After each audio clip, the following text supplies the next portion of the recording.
Running a business comes with a lot of what-ifs. But luckily, there's a simple answer to them. Shopify. It's the commerce platform behind millions of businesses, including Thrive Cosmetics and Momofuku, and it'll help you with everything you need. From website design and marketing to boosting sales and expanding operations, Shopify can get the job done and make your dream a reality. Turn those what-ifs into... Sign up for your $1 per month trial at shopify.com/special offer. Oh my God, it's the coolest thing ever. Hey guys, have you heard of Goldbelly? Well, check this out. It's this amazing site where they ship the most iconic famous foods from restaurants across the country anywhere nationwide. I've never found a more perfect gift than food. They ship Chicago deep dish pizza, New York bagels, Maine lobster rolls, and even Ina Garten's famous cakes. Seriously. So if you're looking for a gift for the food lover in your life, head to goldbelly.com and get 20% off your first order with promo code GIFT. The podcast you're about to hear was recorded in November 2018. It features the publisher and writer Carmen Callil talking about the favourite book she published as a Virago Modern Classic, the list she founded in 1978, and which changed the way a whole generation of readers felt and thought about literature. The book is The Tortoise and the Hare by Elizabeth Jenkins, and by the end of the podcast, you'll know exactly why she chose it. As I'm sure many of you know, Carmen sadly died last year, and I was lucky enough to go to her funeral, which filled St. Martin-in-the-Fields to overflowing and managed, like all the best funerals, to be both sad and joyous. Having the choir sing an ABBA's Fernando, one of Carmen's favourite songs, probably helped. The church was full of love and respect, and I hope the podcast you're about to listen to will help explain why. Carmen was warm, generous, funny, and full of the most brilliant stories. She talks about working as a publicist for the experimental novel B.S. Johnson, and of how Rosamund Lehman first recommended Elizabeth Jenkins to her. A lot of the women she rediscovered, the women writers, were still alive when she started Virago, and there are marvellous insights into those she worked with, including Angela Carter, and Backlisted fans take note, Anita Bruckner. She's fascinating about the abuse heaped on her by the press for having the temerity to launch Virago at all, and she speaks eloquently about one of our favourite themes, how our response to great books changes as we grow older. The podcast also features her wonderful terrier, Effie, our first canine guest, and should any of you be worrying about what happened to her, I can confirm that Effie has been happily rehomed with one of Carmen's best friends. As you're about to hear, Andy, Nikki and I had the best time.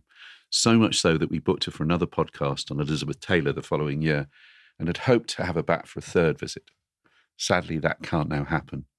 But please sit back and prepare for the legend that is Carmen Callil.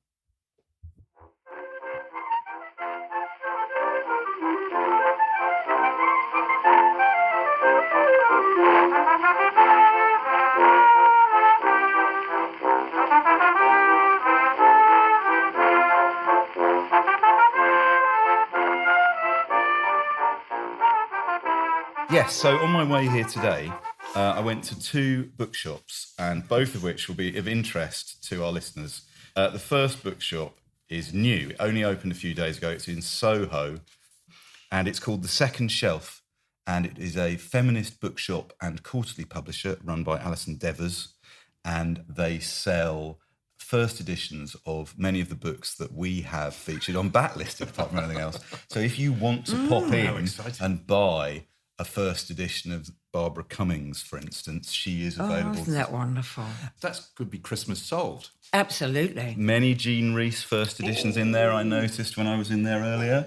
And they were really helpful and friendly, and we wish them all the best in that endeavour. The other bookshop I went into was Foyles on the South Bank, and I want to say thank you to Scott and Colm at Foyles, because they have got an amazing display at the moment of books that we featured on Backlisted. But not only that, Carmen, they are already trailing your episode. No. Yeah, it says, books featured on Backlisted, coming soon, The Tortoise and the Hare. God. And they're selling a big cardboard box of Moomins under the desk as well. So I'd like to say thank you very much to them. They also let me see, John, a sheet of the sales figures. And they were going, this really works. This is really selling books. This is brilliant. So any publishing brethren who are listening to this, and also while we're dealing with any other business before we move on, I also want to say thanks everyone who's bought tickets to come and see the live podcast at the LRB bookshop. I'm looking at our guest. I haven't even introduced our guest. We are being joined by Hilary Spurling and Philip Hencher to talk about Books Do Furnish a Room. Oh, my favourite writer, Anthony Paul. Oh! Absolutely adore. I can get you a that's comp. great. I've got my old copies of The Dance to the Music of Time. I have been reading it one a Isn't month. it wonderful? Okay. You have to be an outsider to like Dance to the Music of Time, because I was always told this was completely unacceptable that I liked to dance to the music of time, because the whole class thing was wasted on me. But British people, or English, find it, far too snobbish. This sold-out event is achieving legendary status. And finally, I've got one more piece of business, which is so appropriate, given Carmen's here, which is, we featured a book on the podcast about 6 months ago by Gail Jones called Corregidora. And as a result of hearing Sarah Churchwell and us talk about Corregidora by Gail Jones, I'm very delighted to say that Donna Coonan at Virago Modern Classics. There you go, I told you. Excellent. I will introduce you in a moment, Effie. It's fine. Donna Coonan at Virago Modern Classics will be reissuing Corregidora and 2 more of Gail Jones's novels next year. So we're amazing. Really thrilled about that. So thank you, Sarah Churchwell. Thank you, Donna. Thank you, Virago. Continuing the great work of Virago. Yes, Donna's doing a wonderful job with the classics. I mean, couldn't be happier. Donna said she discovered the book through the podcast, which is so we're thrilled, and great. I'm sure many listeners who want to get hold of that book just have to wait a little bit longer, and it'll be in the shops again. So that's great. And now let's get on with the podcast. Hello and welcome to Backlisted, the podcast that gives new life to old books. Today, for our 80th episode, you find us in a small Berkshire village in the drawing room of a handsome Regency Gothic house, pouring ourselves a stiff drink after our trip up to town, breathing in the mossy air and looking across the grove of beech trees towards the river, the chalk downs hunched behind us. I'm John Mitchinson, the publisher of Unbound, the platform where readers crowdfund the books they really want to read. And I'm Andy Miller, author of The Year of Reading Dangerously. And joining us today are 2 guests. The first is Carmen Callil, the legendary publisher and writer who is best known for founding the Virago Press in 1972. That's it. Once described by The Guardian as, quote, part Lebanese, part Irish and wholly Australian. Actually, you've forgotten the English bit, which is quite just as well, I suppose, because it's the least interesting. Carmen settled in London in 1964, advertising herself in the Times as Australian, BA, wants job in book publishing. That's right. Correct? Yeah. I did do that. After changing a generation's taste through her publishing at Virago, and in particular the Virago Modern Classics, which we will be talking about shortly, Carmen went on to run Chatto Windus and become a global editor-at-large for Random House. In 2006, she published Bad Faith, A History of Family and Fatherland, which Hilary Spurling called a work of phenomenally thorough, generous and humane scholarship. Appointed DBE in 2017. Do you wish me to draw a veil over that? Exactly. Right. Welcome to Backlisted, Carmen. And also, we're joined by our first canine guest, who you may have heard already. Please welcome Carmen's dog, Effie, who is with us today, who is a lovely border terrier, aren't you?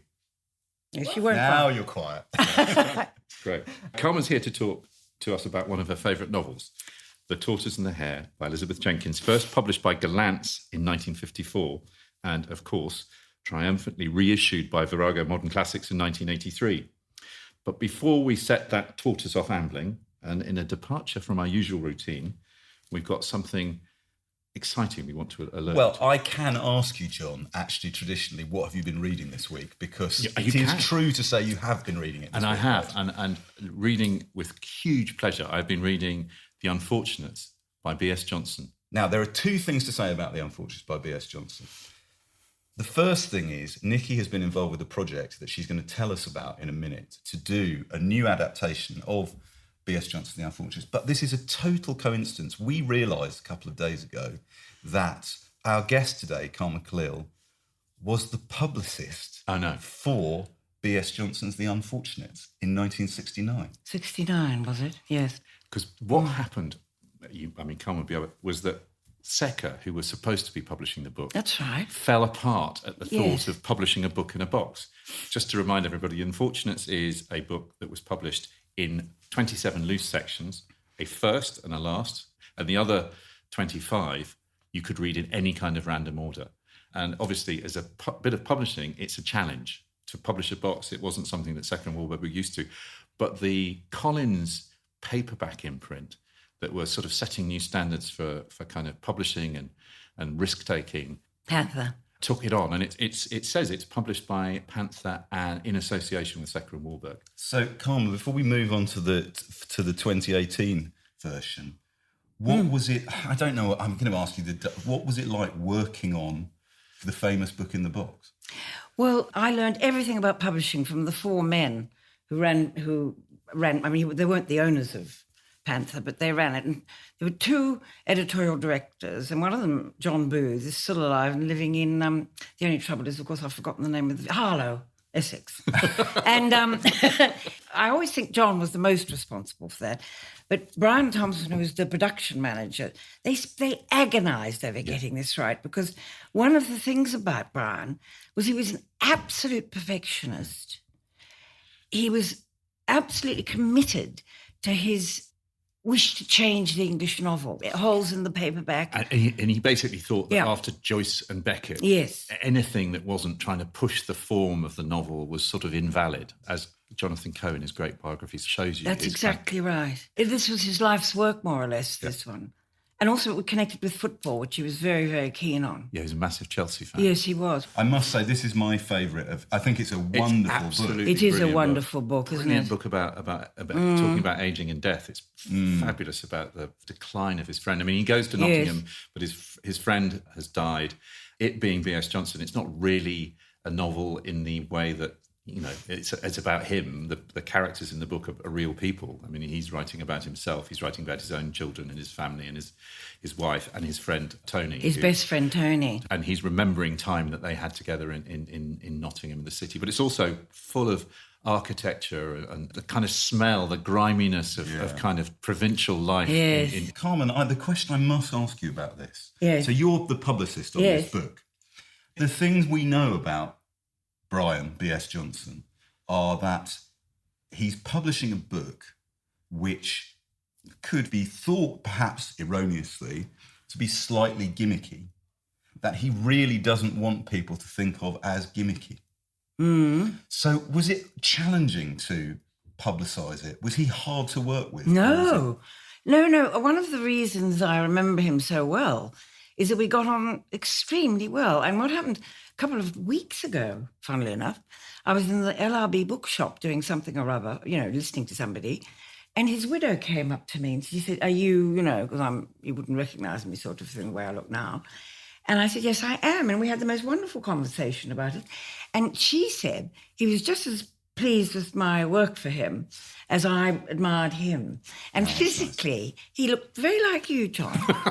He did. He was the most lovely, gorgeous hunk of a man. So, Nikki, tell us what you've been working on. Yeah, well, maybe new technology can bring new audiences to this book, right? That's the idea. Well, anyway, we're going to give it a go. Did you like the book, Nikki? I did actually. And I came to the book via the audio first. So I heard the Radio 3 adaptation before I read the book. What we've done now is the Radio 3 did an adaptation back in 2010. They turned it into about 17 chapters, but they still had to play it in a linear form, right? Because it's the radio. So they did sort of pick out what chapters they were going to do out of a hat. What we've done now, because in my other job, I make what we're calling voiced first experiences. So experiences that can be heard through an Amazon Alexa or a Google Home, right? So, and in this instance, we've made one for The Unfortunates, and we've taken the Radio 3 drama, the adaptation, and we've basically allowed you to, every time you listen to it, you could get a random order. So it's much more true to the original concept of the book. And there are 1.3 trillion combinations, I read in the press release. Oh, my 1.3 trillion potential combinations versions to read of this it. novel. One of the things of genius about the book is whenever you read it, I've read it 3 times, you think the order that is the right one. Oh, that's so good. What I love about it, I mean, we're not averse to a bit of experimentation, as you know, on Backlisted, is he said he wanted to somehow reflect the movement of a mind, that you don't think in linear fashions, you remember stuff,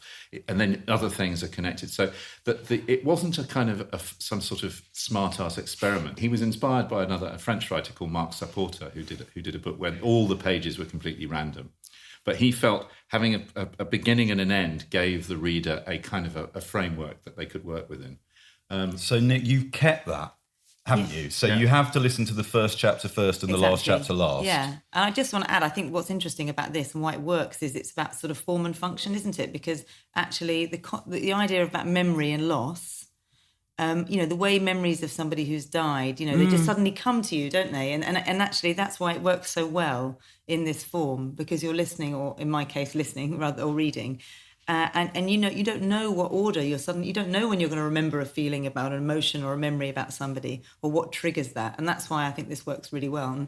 So what have you done? So what we've done is we work with that Amazon. This is on Amazon Alexa, which is the smart speaker platform. Yeah. And if you say, I'm going to give you an example because I brought a speaker in here. Yeah. But if you say, Alexa, open The Unfortunates. Alexa, open The Unfortunates. Welcome to The Unfortunates, a roaming story about friendship, memory and loss, adapted from the book by B.S. Johnson and starring Martin Freeman. This story changes every time you listen. It's made up of sections which are shuffled into a random order. New meanings are created with each new sequence. Before we get started, you can decide if you'd like to hear where the sections begin, or if you'd prefer to hear the story flow uninterrupted. If you'd like to hear the joins, a sound like this, we'll play between each section. Would you like to keep these section markers? No. Right. Before we begin, we just want to let you know that there is some swearing and some explicit content in this story. Now it's time for Martin Freeman starring in The Unfortunates by B.S. Johnson.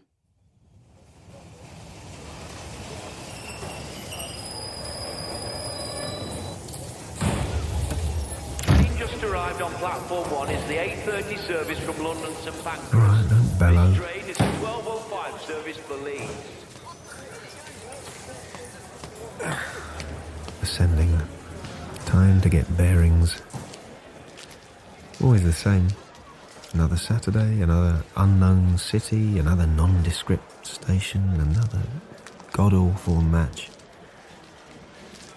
But I know this city. This green ticket hall, that long office half-rounded at its ends. All brown glazed tiles. Of course, I know this city. How did I not realise when he said go and do City this week against United at home that it was this city? I forgot to say that it stars Martin Freeman. Well, I can hear the voice, that wonderful voice. He's perfect for him, isn't he? He's really good, yeah. When we played it to Brian's widow, who did met, you? Yeah. Yes. And his son, and they all said, his son was there too. Yeah, they were all. They really enjoyed it. So, Carmen, Johnson was a writer who was very into, as we know, different forms of fiction, and he was a poet, and he was a filmmaker, and he was on TV. What do you... It's a ridiculous question, really, because obviously technology has gone far and wide, but do you think he would have appreciated the idea of taking the random element and really putting it into a different medium? Definitely. He was an adventurer. I'm so going to listen to it. It's brilliant. It's wonderful. It's such a clever thing. Tell me, how did you learn to do these things? I can't say I take all the credit. There's quite a few engineers who are helping. So if anybody wants to have a listen, you have on your Amazon Alexa device, you have to say, hold on, I'm just going to turn her off so she doesn't start talking now. You have to say, Alexa, enable The Unfortunates. So you enable it. Wow, that's a powerful message. Yeah. You enable it first and then you can open it. But I mean, who owns it, for example? I mean, where is it? Where is it? Well, it's sitting in the clouds somewhere at the moment, or on a server. And you have to get what to listen to it? You have to get one of those little devices. Yeah, you need So Amazon paid you to do it? No, it's the BBC. So the BBC are publishing via Amazon. Yeah. Very baffling. If you bought dog biscuits, you may also enjoy The Unfortunates. Well, you know what? Amazon do fairly undeservedly cop a lot of criticism, but actually that does seem to me to be a really, really exciting use of technology. Very good. What's interesting about it is that it was designed for commerce and kind of things like calling taxis and things like that, but actually it's really interesting to see how creative people are utilising it and coming up with new forms. Really? And that's, I think, what's exciting. Well, I'm really, knowing what I know about B.S. Johnson and about the estate and how everyone has made efforts, particularly in the last 20 years, to make sure that people read his books and are aware of his work. I'm just really pleased that they managed to make this happen. It's wonderful. You know, that it's a new way to bring life to not just the book, but the radio play, and introduce a new creative element to it in terms of the randomised element. It's great. Do you know, I've just remembered how I first met him. Panther published a book on national service. Do you remember when men did national service? Not personally, but I remember that. Nobody's done anything about that for years, have they? No, interesting. And he did this book, which I've got for Panther, it was an original, about all these men. I think Carl Miller was in it, all, you know, counting their national service. And then he did one about losing your virginity. And he interviewed me for that. Called You Always Remember the First Time. That was Brian. He did those sort of books too. He's the most extraordinary man. Great sense of humour. He did, yes. The detail I love in Jonathan Coe's biography of him is he reproduces quite a lot of the letters that Brian used to write to newspaper editors or other publishers saying, "Hello, I am B.S. Johnson. I am the author of the following books. Samuel Beckett has called me." And Samuel Beckett had to ask him to stop using the quotes. Did you know that? Beckett said, "I much prefer that you didn't do that." Didn't he write a letter to another author when he just released a book saying, "Yeah, no competition"? No, he rang them up. It was Antonia Byers. It was A.S. Byers. He rang her up and said, "I've just read your book. No competition. Goodbye." What a lovely coincidence that you should be here, Carmen. When we were going to talk about I'm very pleased to talk about him. Lovely. We've talked about books enough. Now for some capitalism. We should move on to the main event, which is the fabulous Tortoise and the Hare. And it's the question we always ask, Carmen, which is, where were you when you first read this book? Do you remember? No, I don't. I don't remember. But I think I would have been living in Hammersmith. I think it would have been then, about 1980, something like that. And at that time, I used to go and have supper regularly with Rosamund Lehman and Anita Bruckner. And why are you laughing? Andy's such a I'm mopping my brow with... I'm so thrilled. Please carry on. Well, Rosamund recommended... You see, all the first Virago authors I published in the classics, they were still alive. And so I met them. You know, I'd climb up 1,000 stairs for some of them, and they'd be living in a garret or living off a banana peel or something like that. And they all told me other books to read. Amazing. I know. And Rosamund Lehman, Rosamund Lehman told me to read The Tortoise and the Hare. And you can see why, can't you? Because, I mean, she also wrote novels about the torture that women lived through in having to be attached to men and the lack of power they had in their lives and their dependence on their absolutely extraordinarily precise position in the English social class system if they were married to a professional man or a wealthy man or a poor man, for that matter. Yeah. That is absolutely what this book's about. Should we say a little bit about the book? Which blurb shall I read? Shall I read the Virago Modern Classics blurb that you yourself might have written? I would have written this. Do you want to read the blurb yourself then? You wrote it. Well, if I did. But I might not have. It could have been Alexandra. Okay. It's an art. Some people have it, Evelyn had said. Evelyn is a man, by the way. I must be dreaming, she thought wildly. It could not be. A woman without looks, without... But Paul had said, are you sure you know what men fall in love with? This is the plot of the novel that I'm now going to recite to you. The magnetic Evelyn Gresham, 52, is a KC of considerable distinction. He has everything life could offer: a gracious riverside house in Berkshire, a beautiful grey-eyed wife, Imogen, devoted to him and to their 11-year-old son, a replica of his father. Their nearest neighbour is Blanche Silcox, a plain, tweed-wearing woman, 50, who rides, shoots, fishes, and drives a Rolls-Royce. In every way, the opposite of the domestic, loving Imogen. Their world is conventional country life at its most idyllic. How can its gentle surfaces be disturbed? This exquisite novel tells a love story with a difference, as it subtly demonstrates that in the affairs of the heart, the race is not necessarily to the swift or the fair. I think it's okay as some copy, because you can't really give away the plot, can you? No. And so it was recommended to you by Rosamund Lehman. Yes. And of course, Rosamund Lehman, you made a great success of at Virago when you brought her books back into print, didn't you? Well, she made a success of herself, really. I mean, people were just waiting to read them. It's just a question of, rather like you, John, getting the paper, getting the print, ringing up, bashing a literary editor over the head and saying, time you did something about this. Yeah. Still the same. One of the things about Elizabeth Jenkins is she wrote 23 books, and fiction and non-fiction. She was probably better known as a biographer, do you think? Yes, she was. And she picked big subjects for her biographies. I'm going to read just, we'll bring the listeners up to speed as quickly as we can, because I'm just going to read, in the current edition of The Tortoise and the Hare, there is an afterword by Carmen Callil, and there is an introduction by Hilary Mantel. And I'm just going to allow Hilary Mantel to do the heavy lifting for me by giving you a potted biography of Elizabeth Jenkins.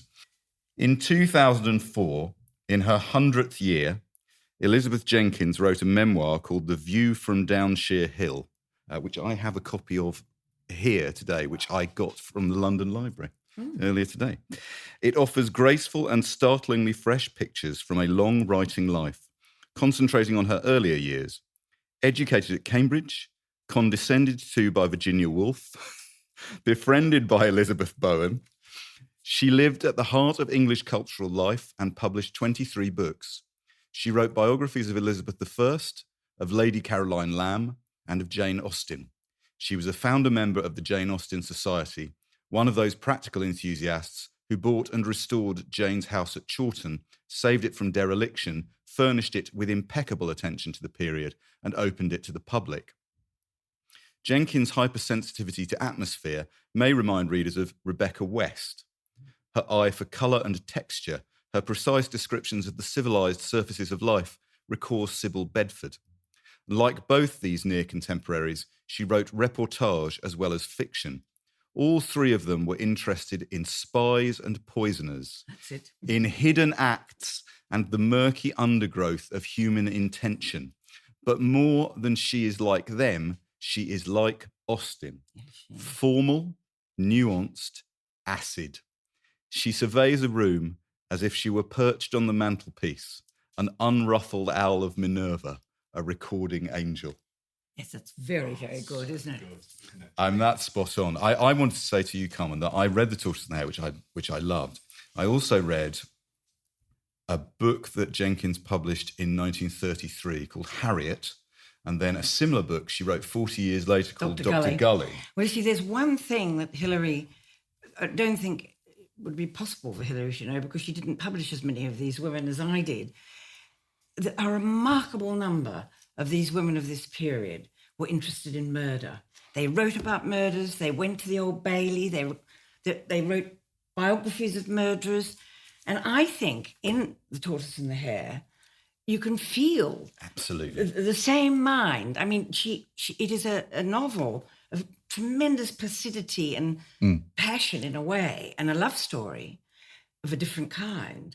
But there's fury underneath it. What I was going to say, Carmen, was that Harriet in particular is a terrific book. Yes, but and they are based on real criminal cases of neglect and possibly murder. Yes. When I read The Tortoise and the Hare, I totally agree with you. I was a thinking, different kind of no, murder. it is, absolutely. A crime is taking place, but where is the crime? The crime is spread through the book.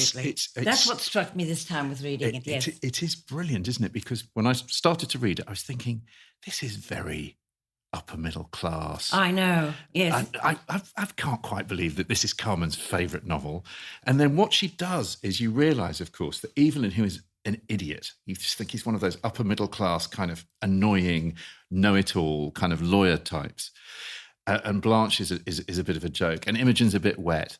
Very quickly, all of those things are blown away. And these characters come to sort of extraordinary four-dimensional life. You want to hate all of them, but she just will not let you do it. She won't give you the easy out.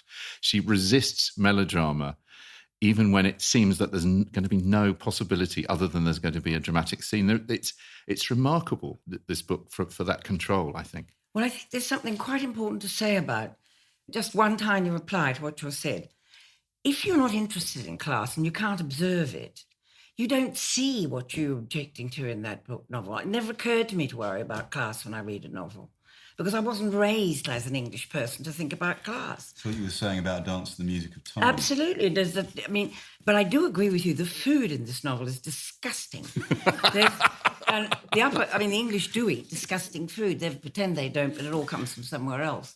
And it's terribly funny in an Austenesque way. I mean, I'd love to read some of the Austenesque sayings, but you're going to will you ever forget the iced ham mousse that they have at one point? And that is a part of the credible class that they belong to. Go to the Berkshire, hunt with the hounds. Well, read some of the Austen life. I'll do my Austenesques, shall I? Okay. Well, this one, which I simply adore. Well, the other woman in this novel is called Blanche Silcox. She's very, very unattractive, and most particularly unattractive, her little pointy feet. And here is Elizabeth Jenkins describing her. In the general estimation of the female sex at least, Blanche Silcox would have been lucky in having an intimate connection with any man reasonably pleasant and agreeable. Now, wait a minute. I've done the ham mousse. We don't want any more ham mousse. This is Cecil, who is Imogen, the heroine's best friend, describing Blanche. If hypocrisy and adultery are no drawbacks to being a nice woman, I'm sure she's as nice as can be. This little description of Blanche, when you think you've got Blanche and you think she's almost a kind of Jennifer Saunders pastiche of a countrywoman. But listen to this. This is so good. The impression Blanche made upon her in the first few moments was like that of the indrawing draught of a furnace. Had this quality been, as it were, unregulated, it might well have frightened a man off. But here it was accompanied by the awkwardness, the diffidence, the modesty of an inexperienced elderly woman. What the combined effect of these qualities might produce, even in the most unlikely circumstances, was by no means easy to decide. Cecil was fonder of Imogen than anyone in the world, and though she was not saying very much, it said everything of which she was capable. Therefore, when she roused her powers of observation for Imogen's sake, her mind became so alert that everything she saw and heard told her something. She noticed that when Blanche Silcox spoke to Evelyn, it was in a slightly lower tone than she used for anybody else. It's just tiny little touches. And it's this, like you say, it's like a case that you're building up the case for a prosecution that you're not sure who's in the. Well, it's like who is the tortoise, who is the hare? Yes, absolutely. But also that connects once again to our discussion on how many of these novelists were interested in crime and observed how people punished each other. Yeah. You were saying about class, and you were saying, John, rightly, I agree with you. I started reading this and thought, oh, okay, well, it's a certain group of people at a certain moment, and then as you observe correctly, it then opens out and down as it goes on. But clearly this was an issue that a lot of these writers had even when they were publishing. There's a story that Elizabeth Jenkins tells in her memoir, The View from Downshire Hill, which illustrates this really well. When my novel, The Tortoise and the Hare, was published in 1954, Rose Macaulay was on a BBC committee which discussed recent fiction. This was, in terms of financial success, my best novel, but I encountered some severe personal criticism from readers who felt that the interest of the book was much too confined to one class, not to say one income bracket. I was told by a young man, a student in a university society to which I had been asked to give a talk, that what was wrong with the book was that it wasn't about anything that really mattered. As I felt that the suffering caused by the breakup of a marriage was something that did matter, I asked him in surprise what were some of the things that really mattered. After a pause, he said, well, trade unions.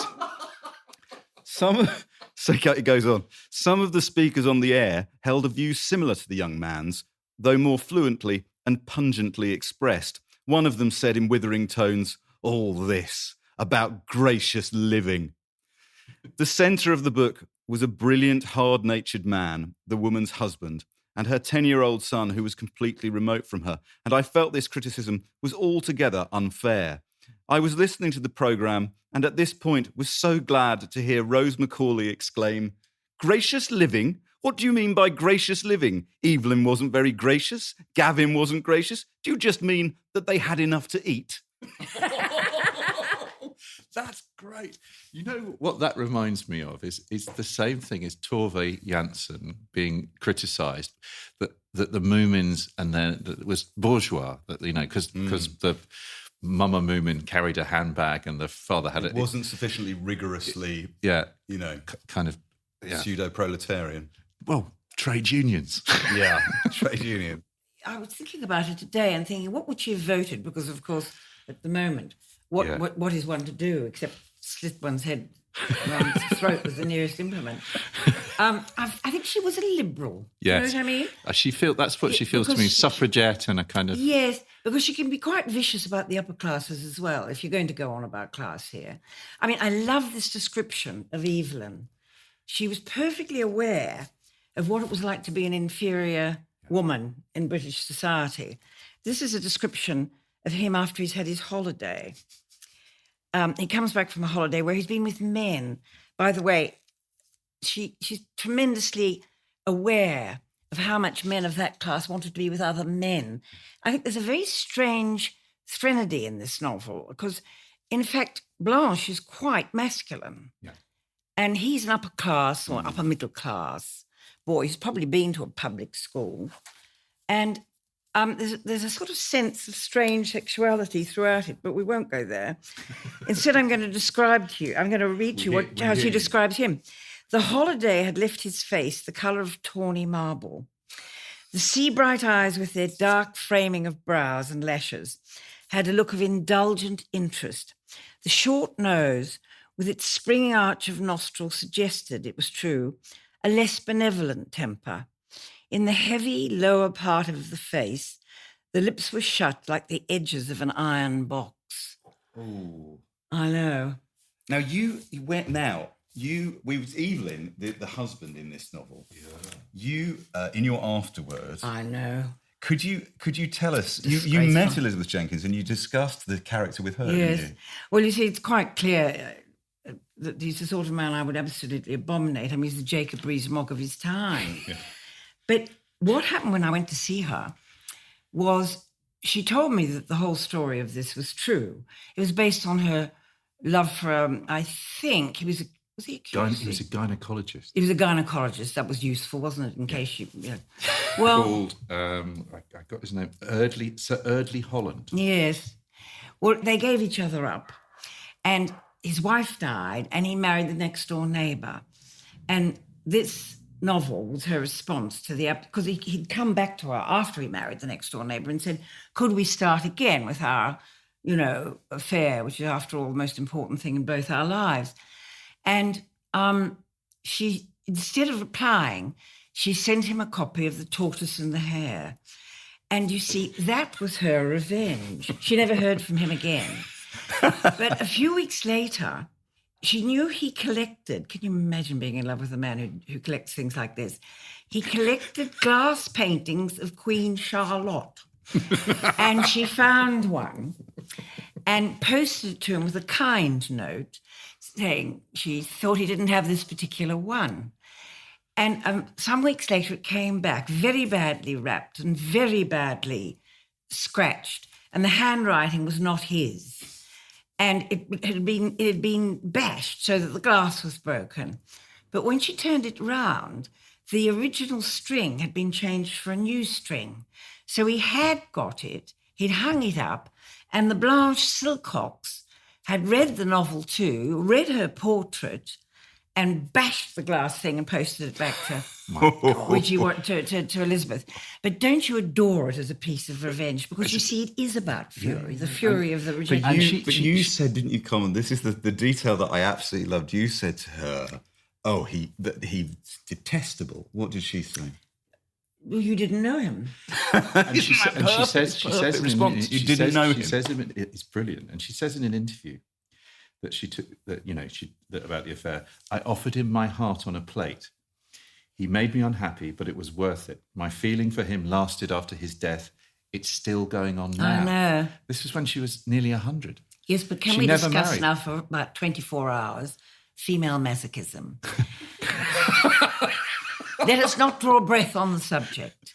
Let us drone on and on and on and on and on. I'm sure our producer will have something to say on that topic. And you see, what is so extraordinary about Elizabeth Jenkins, she knew about it because she was an exemplar of it. Yeah. And that's what they do for their men, in those days. In those days? They did. Because what they got as a reward was the protection of a great strong man with a jaw of an iron box. But many of the writers who wrote introductions to these novels when I first published them now, 40 years ago? Republished them, sorry. Or a different class of writer, it's wonderful to think how much women's lives have improved, because there's always the element of astonishment when you read a novel like this, to think what women suffered before everybody tried to change their lives in the Western world anyway. Shopping is hard, right? But I found a better way. Stitch Fix online personal styling makes it easy. I just give my stylist my size, style, and budget preferences. I order boxes when I want and how I want. No subscription required. And he sends just for me pieces, plus outfit recommendations and styling tips. I keep what works and send back the rest. It's so easy. Make style easy. Get started today at stitchfix.com/Spotify. That's stitchfix.com/Spotify. This episode is brought to you by Factor. Optimize your nutrition this year with Factor, America's #1 ready-to-eat meal service. Factor's fresh, never-frozen meals are dietitian-approved, ready to eat in just 2 minutes. Choose from 40 weekly options across 8 dietary preferences, like Calorie Smart, Protein Plus, and Keto. Eat smarter at factormeals.com/listen50 and use code listen50 for 50% off, plus free shipping on your first box. Factormeals.com/listen50, code listen50. Terms and conditions apply. Home means something different to everyone. But with Rocket Mortgage, home can mean even more.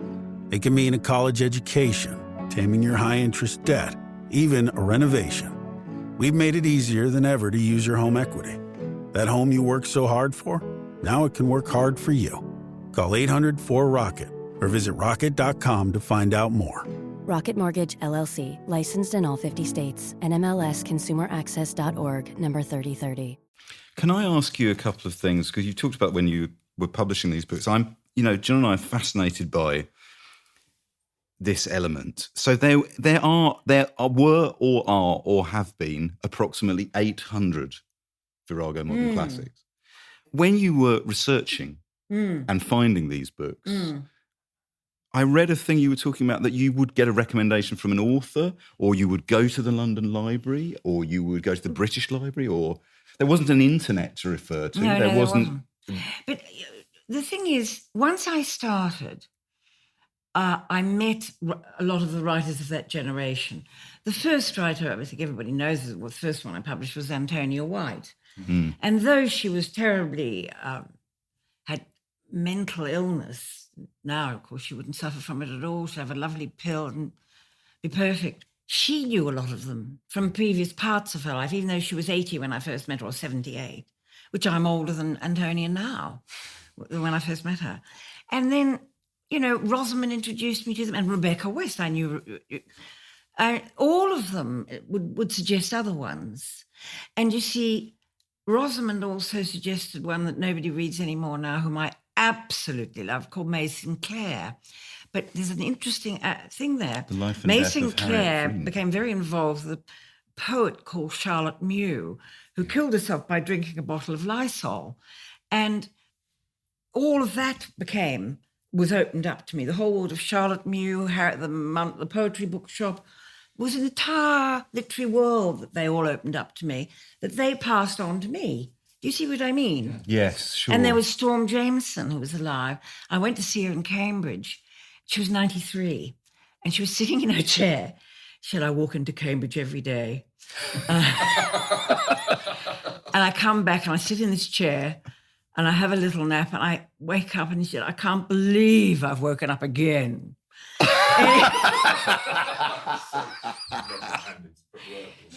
And Virago was, a very popular author with our listeners is Elizabeth Taylor. Oh, my heroine. There you go. Who you were instrumental in keeping in print. Yes. And I mean, I don't know if you'd started Virago at this point. Did you ever meet Elizabeth Taylor? No, she died very young. And you see, what was fascinating about her was I left Virago. I didn't leave it, but I went. It's too complicated a publishing story to tell you, but I also ran Chatto. I didn't run Virago at that point. I just continued to do. Once I went to Chatto, I just continued with the Virago Modern Classics for Virago. And Chatto published Elizabeth Taylor. And Chatto always was, perhaps because of the Hogarth Press, seemed more sympathetic to women than Kate. I know. I mean, it's still is, actually, isn't it? Yeah, I think that's true. What do you think? I often wonder, what do you think would have happened to all these writers if you hadn't launched Virago? I mean, do you think they would have just sunk into, or they would? I mean, it's extraordinary how many what we now see. Well, I don't think so, because you see, I'm part of a generation of women who started to get power in publishing, because it's all to do with power.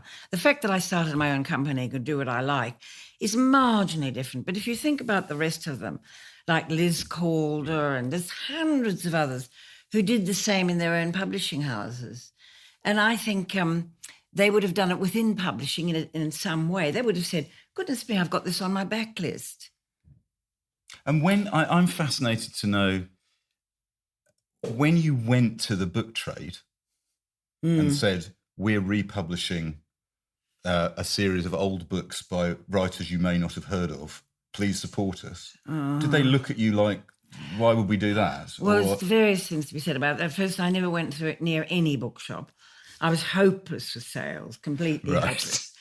And luckily, I had Kate Griffin, who came. And Kate just took over, and she just did everything, dump bins, all that. I could do a dump bin because I did publicity. But I didn't like anybody to question, say, I don't like the look of that cover, and I'd have hysterics. Do you see what I mean? So you couldn't get me in here. Okay. And that was one thing. What was the question? Well, was the book trade resistant, or were they supportive? I didn't give it, I sold it for a little bit of money, thank God, to the British Library. And it's open to everybody to read. The abuse I got for starting Virago, there's no words to describe it. The press were the worst, obviously. They still are. But did booksellers respond warmly? Well, not once they were up and running. Nothing like the press, absolutely. And I think, and we had lovely reps helping us. Our first reps were something called Writers and Readers, but they were having terrible troubles of their own, because quite a lot of the people in alternative publishing at that time were quite radical, and they liked collectives and things like that, which I was not very collective, to put it mildly. And what was the first of the Virago Modern Classics, do you think, that made a real cultural impact, shall we say? I would definitely say the first one, which was Frost in May. Okay. So it was game on straight away. Yeah, straight on. But later on, I honestly would say that if you were going to change the sense of what is great in English literature, it would be Elizabeth Taylor. Mm. And in that sense, Elizabeth Jenkins is not unlike Elizabeth Taylor. These are novels in the tradition of English women's writing, which is very phenomenal. And which, famously, Saul Bellow was the main problem when Elizabeth Taylor was shortlisted for the Booker. We've told this story before. His immortal phrase at the Booker judges' meeting was to pick up a copy of Mrs. Palfrey at the Claremont rather disdainfully and say, "I think I hear the tinkle of teacups." I didn't know that. Just as well. Returning to Elizabeth Jenkins, I'd like to read just a tiny bit here. There's a really lovely passage about the differences in taste between Evelyn, the husband, and Imogen, the wife. He has, for instance, a strong aesthetic sense for decoration, the ways in which he wants to decorate a room. Sure does. And she moves from discussing that into a discussion of their reading and books. And I think anyone who's listened to this podcast will find this very enlightening. Their reading was sometimes a source of disharmony. Imogen read so willingly and so much, and where their tastes coincided, pleased him so greatly by her sympathy and intelligence that it disappointed him when she declared she could not read Conrad or Herman Melville or the more political of Disraeli's novels. Worse, however, was her addiction to those lesser works of literature, exactly what you're talking about, Carmen, that combine thrilling emotion with a grave deficiency of common sense.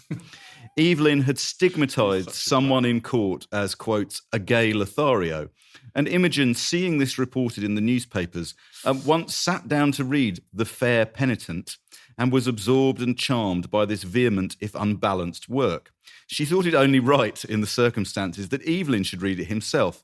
This he could hardly deny, and he accepted it from her, though with some misgiving. He sat up to read it and told her next morning that he had seldom been so glad to get to the end of anything. "What miserable stuff!" he exclaimed. "But don't you think it interesting?" she asked. "I see it isn't great, but I thought it so intensely fascinating." "My dear girl," he said, "you must be out of your mind. For heaven's sake, read something worthwhile if you must spend all this time reading. Ooh, you know. Absolutely. That's very good, isn't it? But also, I looked up who wrote The Fair Penitent. Do you know? No, not off the top of my ancient head. It's a short story by Wilkie Collins. Wilkie Collins. It is a short story by Wilkie. So Wilkie Collins would have been seen as he would. Sensational and melodramatic. Absolutely. In a way that, say, Conrad and Melville were not. Just going back to why Evelyn, who we can all sort of detest. But this is good. She doesn't let you detest him because he's a capable. There are more detestable people in the book than her minor characters. The Leapers are. I don't think they're more detestable. I think she detests them more. Yeah, that's possibly true. But here's Evelyn. Evelyn had not much time for sitting in the village pub, but he enjoyed an occasional half hour in the dark little back room of the Fisherman's Rest, where the windows were glazed with thick greenish panes that gave the light a watery quality, and where he, the postman, the station master, the neighbouring farmers and shopkeepers would sit in a contented silence, so companionable that it seemed to an outsider that they must be having some wordless intercourse, like animals. To Mr. Leaper, this is the man who likes to tear everything down and build modern houses, the Fisherman's Rest was a poky little hole that made no worthwhile contribution to communal life. He explained to Evelyn one evening, as they walked home from it, his plans for a new public house in the development area. The green in front of it would be covered with chairs and tables and gay umbrellas, and here, not men only, but their wives and families would congregate, drinking Coca-Cola and ice cream sodas. "What will they do when it's wet or cold?" asked Evelyn. Mr. Leaper mastered his displeasure and said, "They will go inside." "I should concentrate on the inside if I were you," said Evelyn, kindly. I think there's one thing one has to point out about Elizabeth Jenkins, which that piece that you've just read explains very well. Not all these writers were the same. No. And Elizabeth Jenkins is far more precise than Elizabeth Taylor. There's nothing that she misses. No. Not the slightest little thing. You know, you can sort of see it's quite a surprising ending, but a wonderful. The ending's wonderful. The ending is Absolutely wonderful. How did she know? Yeah. It's one of those brilliant literary things of an ending that seems inevitable that you couldn't call 3 pages before you read it. No way. Because it's simultaneously surprising and completely satisfying, and yet you realise it's been seeded all the way through the book and you haven't spotted it. It's sort of hiding in front of you. It's wonderful. It's a novel about 2 other things, really, too. One is her descriptions of female beauty, of what women feel about other women, the hell with men in this regard. She's so precise of a woman who presumably wasn't very beautiful herself, Elizabeth Jenkins, her observations of what it is to be a beautiful woman and the limitations she felt it placed on their lives when that's all they had. Hilary Mantel has this great line, which I think is right. Imogen has been asked to play the ingenue and has missed the point where her husband changed and required her to change. It's that terrible feeling of through the book of her trying to catch up. She's just not. She's missed something, and she can't get it back. And meanwhile, he is, as you say, indulging in this kind of, because she's practical and has, likes hunting and fishing, and it doesn't matter what she looks like. Yes, but think of all the other women in the book as described by Elizabeth Jenkins. You can see her, like Hilary Mantel says, sitting on a mantelpiece, observing the women. The beautiful Zenobia, how she is described. Primrose, the wife of Paul. All of them precise. Utterly precise. Yeah. She's observed women like no one else. Here we go, Carmen. This is Zenobia, the poet. This is one of the Austen-like lines you were reading earlier. Zenobia wrote verse which, though it made no concessions to popular understanding, yet sold at a small profit rather than a dead loss. This was very extraordinary, and it gave Zenobia the importance of a celebrity and of a serious artist. She had another claim to fame. She was a beautiful woman, so beautiful that her beauty was admitted everywhere as a matter of fact rather than opinion. I mean, it's writing of the best kind that manages to be so condensed, yet tell you in the space of a few lines, make you laugh, tell you a truth. Also, just the writing about nature, light through the novel, it's exquisite, I think. There's a stuff too. She was a spiritualist, Elizabeth Jenkins. Not again. Yeah, another one. You didn't tell me that. She didn't. Where did you read that? I found she wrote a book about. She wrote a book about a medium, David Douglas Hume, The Shadow and the Light, published in 19. That's why Rosalind recommended it to me. Exactly. Of course, they met at seances. So there's a sort of slightly, the Sylvia Townsend Warner Lolly Willows mode happens with Blanche. She suddenly starts to look younger, and she's filled with this kind of strange energy, and that what love can do, how it can kind of inhabit someone and transform them physically. She writes about that so brilliantly. I always like my novel, my Virago Modern Classics, to be flawed, a little bit flawed.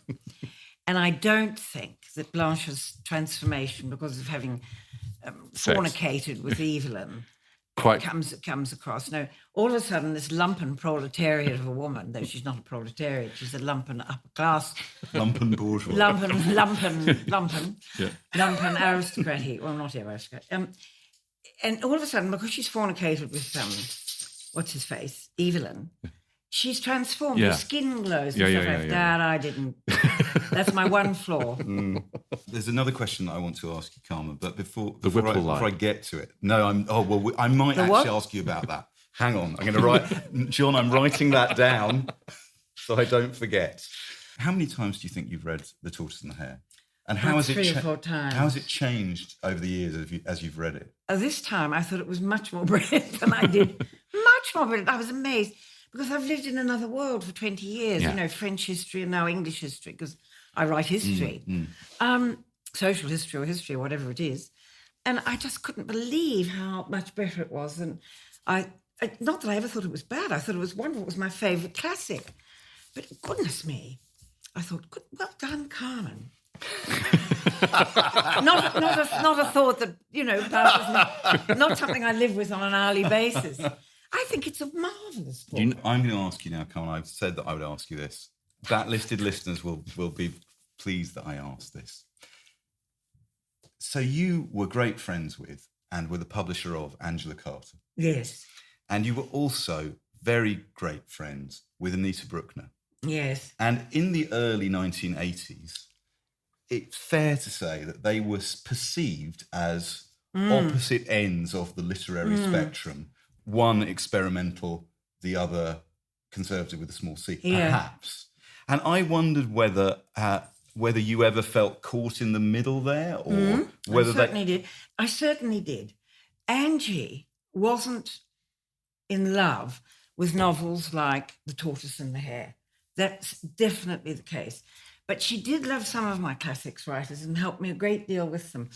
I always remember some of them she would read. For example, Angie read Enid Bagnold, and I said to her, Angie, I've come across a novel by Enid Bagnold I just don't think I can publish, but it's absolutely wonderful, and don't ask me the title, but because I've forgotten it.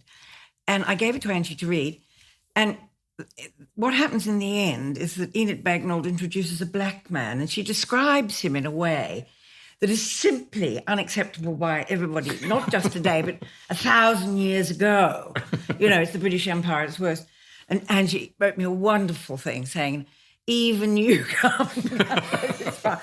So she did read me, and she loved Christina Stead, she loved some of them, but certainly not that sort of novel. We wondered, I mean, I always thought that... Anita... Barbara Cummings. Anita was the great patron of...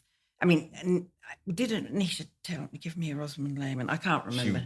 But no, we couldn't publish Rosamund Lehman. Collins wouldn't let me do it. But I think it would be Anita who gave me Rosamund Lehman to read. No. Weather in the Streets I'd always read because of having abortions. Everybody who had abortions read Rosamund Lehman, The Weather in the Streets. That was all you had to go on, actually. Anita dedicated Friend from England to you, didn't she? Yes, she did, yes. Was there ever a dinner party at which Angela Carter sat opposite? There would have been, but I think I think Angie got crosser about the lack of acknowledgement she had during her lifetime than she did with people like Anita. She knew, she valued Anita, but not Anita's vein of literary thought. Yeah, okay. Yeah, fascinating. But strangely enough, both of them were extraordinarily interested in... Well, I mean, to say Anita was interested in art is ridiculous. She was wonderfully interested in art, but Angie's sort of interest in art was more exotic and also related to movies and cinema, which, of course, was much more me. But, no, they were never rude to each other, and Anita was never rude to anybody, which was her loss, actually. She should have been. And I don't think Angie was either.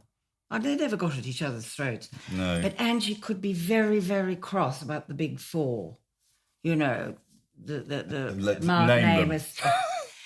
Well, I've told this story. Didn't I tell this story on the television? Angie was dying of lung cancer, and she gave me the synopsis for her last novel called Adela, which is about Jane Eyre's, you know, the little girl Jane Eyre's looking after. Oh, yeah. Anyway, I sent it upstairs to They Who Must Be Obeyed, and I got a thing back, not an email, memo, saying this is obviously a minor work, and we know that she's dying of lung cancer, so we must be kind. Therefore, I permit you to offer something like £60,000. And I knew that Mark Amos had been offered £400,000 that very day. That's the sort of thing that drove me. That's why I left publishing. Yeah. But that's the sort of thing she knew about, and that made her cross. Yeah. Do you see? But I think she makes a lot of money now, Angie. And I wouldn't have thought a lot of other writers do make as much. We'll leave that hanging. That would be true.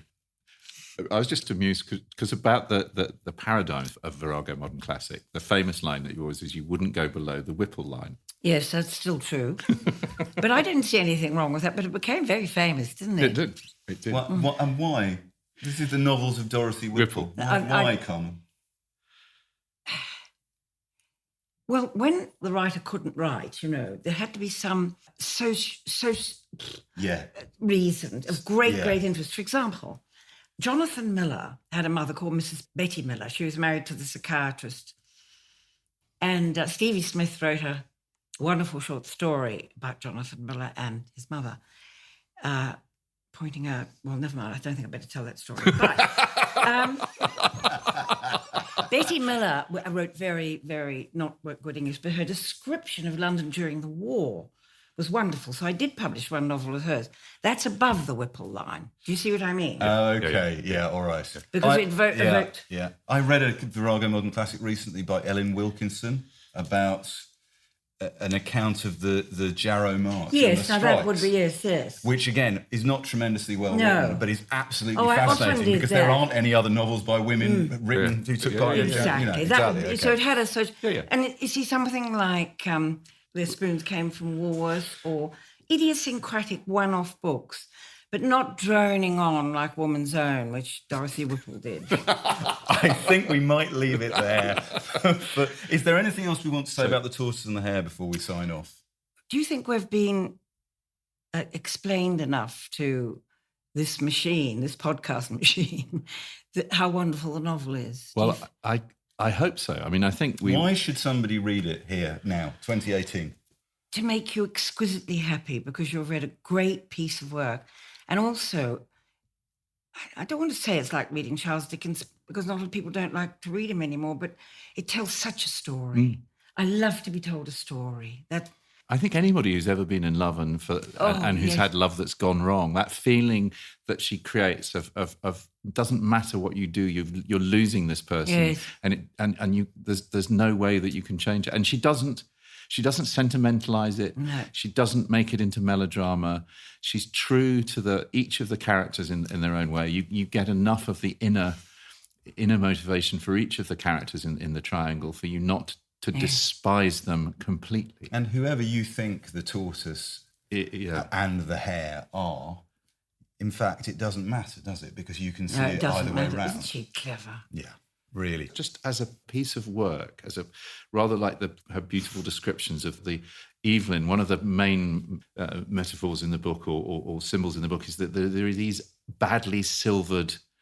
I thought of that today, and I thought, shall we discuss the silver plating? And he's desperate to have them plated, and she likes the fact that they're tarnished and burnished and have a kind of a patina of age.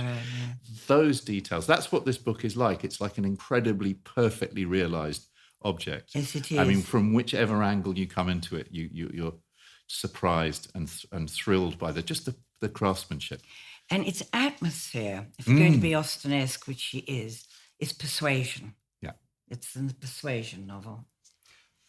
Right. Well, that's it. Our mismatched race is now run. Huge thanks to Carmen, to our producer Nikki Birch, and to our track sponsors Unbound. You can download all 79 of our other shows, plus follow up all the links, clips and suggestions for further reading on our website, backlisted.fm. And of course, you can still contact us on Twitter, Facebook and Boundless. If you've enjoyed, we always do. So we can say, don't say that. Because I think some listeners want us to sound like we're enjoying it less. Anyway, why not leave a review with stars if you feel so moved on iTunes or wherever else you get your podcasts from. Thank you for listening. We'll be back in a fortnight. Thank you, Carmen. Thank you. And Alexa.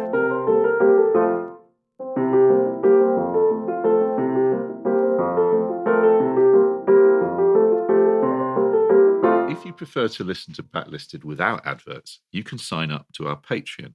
It's www.patreon.com/backlisted. As well as getting the show early, you get a whole 2 extra episodes of what we call Locklisted, which is Andy, me, and Nikki talking about the books, music, and films we've enjoyed in the previous fortnight.